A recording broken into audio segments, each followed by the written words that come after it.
English teacher here in the school. I have been working here since the school was established and opened. This is the 6th year I am working. And actually we were waiting for the teachers who were here last time, but I see that there are different people here. But anyway, you are welcome.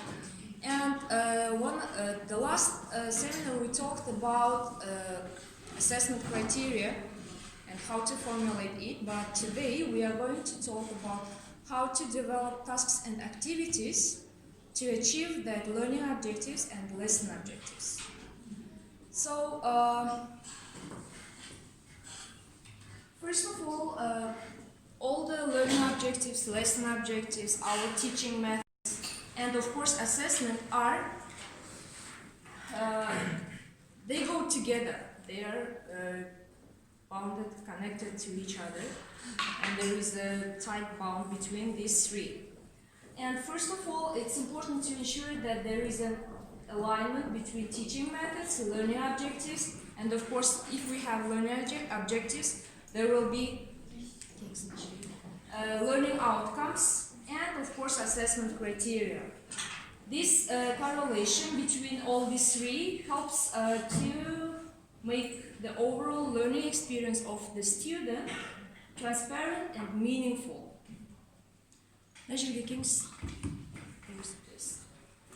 Okay, and all the time when we have the learning objective, of course all of us have course programs. We have all the learning objectives that we have to cover in one term, yes, or in 1 year. And those learning, when we choose for the specific one lesson, the learning objectives, we formulate the lesson objectives. But lesson objectives should be clear and understandable for the students. For example, if the learning objective sounds like deduce the meaning from the context something, the student will not understand that. How we will formulate the lesson objective? For example, if the learning objective starts like deduce the meaning from the context. Yes. Okay. Or the lesson objective maybe identify the meaning of the word or give the definition of the word, yes? Or maybe find the synonym or the opposites. And of course there will be assessment criteria. It depends on the task. What we want the students. And all the time assessment criteria is like, it's all similar to the learning outcomes. If the student knows assessment criteria, the learning outcomes will be clear for them. And they will try to achieve them. Okay, and here, and of course, since we are English teachers and we don't have the resources, for example, first-hand resources, authentic materials, it's difficult for us to find them. Firstly, to formulate the lesson objective, learning objectives, and only then find the materials.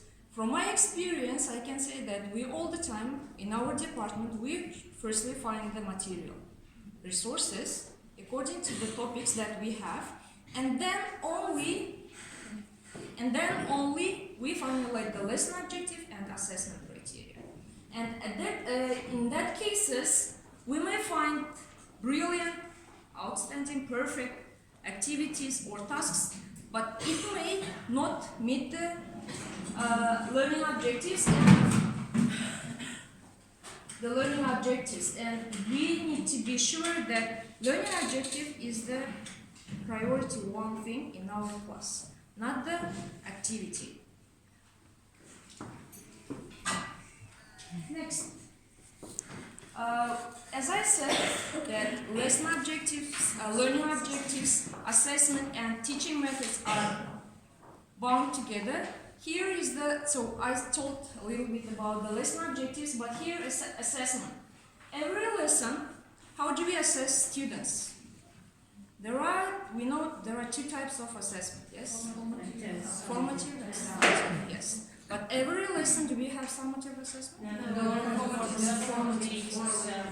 Yes. Summatives are we have in the end of the unit or in the end of the term, yes. Formative assessment, it can be when we ask the students to peer check This is a kind of formative assessment. They can compare their answers, and also at that time they teach each other. They show each other what they have and try to give evidences, justify their answers.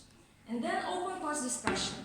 When we check it as a class, after peer check, we give feedback to students. Yes, that is also a formative assessment. But also, last seminars we have talked that for the productive skills like speaking and writing, we have criteria, we give rubrics for the task. So, but there was a misunderstanding, like some teachers said that for every subject, not every subject, every lesson and for every task, almost every single task, they prepare criteria and rubrics. No, don't do like that. So it's better to do these criteria and rubrics for the productive skills. The students, when they produce a kind of work, they need to know what to do, how to do, and what to include there. Yes. Only for that we need criteria and rubrics. And of course, in the end, we give feedback. Next, okay. And as for the teaching methods, we all know that the lesson has many stages. Yes, the first one is warmer, like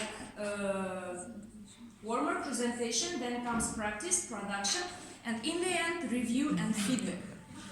But and all the time when we formulate our lesson objectives, we need to look at the Bloom's taxonomy and also use the verbs from that taxonomy.